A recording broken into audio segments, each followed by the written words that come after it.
করবে, জলদি করে যাও আমার নবীর কাছে ক্ষমা চাও।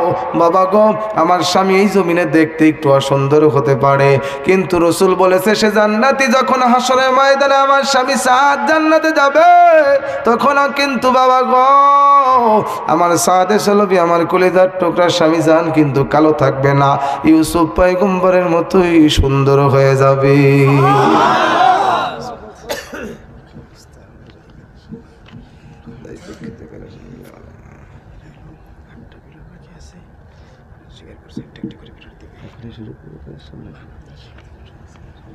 আপনাদের খারাপ লাগতেছে?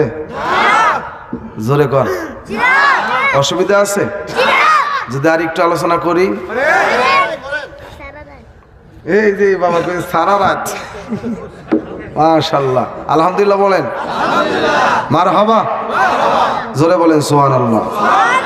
আপনাদের যদি আগ্রহ থাকে আমি সব মিলে আরো আধা ঘন্টা কথা বলবো ইনশাআল্লাহ। ডান হাত উঁচু করে বলেন আল্লাহু আকবার, নারায়ে তাকবীর। আজকে খেলা হবে ইনশাআল্লাহ, ফাইনাল খেলা। একটা ছিল না প্রতিবন্ধী কাউয়া কাদের, গায়ে বল নাই, খালি গায়ে খেলা হবে। কোথা থেকে এলো এরা?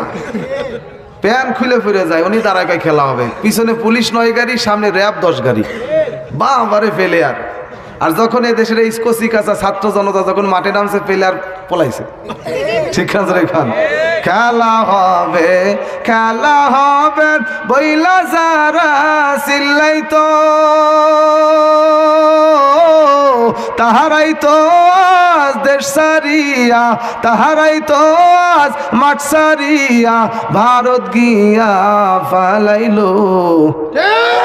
কাউয়া কাদের পালায়া গেল, আর তো খুঁজে পাইলাম না। খুনি হাসিনা উড়াল দিল, আর তো ফিরে আসলো না। ওর দালালটা স্বপ্ন দেখতেছে বুবু নাকি আবার চট করে আসবে। আল্লাহর কসম করে বলি, বাংলার জমিনে কোনোদিন আসতে পারবে না। আমরা তৈরি আছি, বাংলার জমিনের 20 কোটি মুসলমান তৈরি আছে।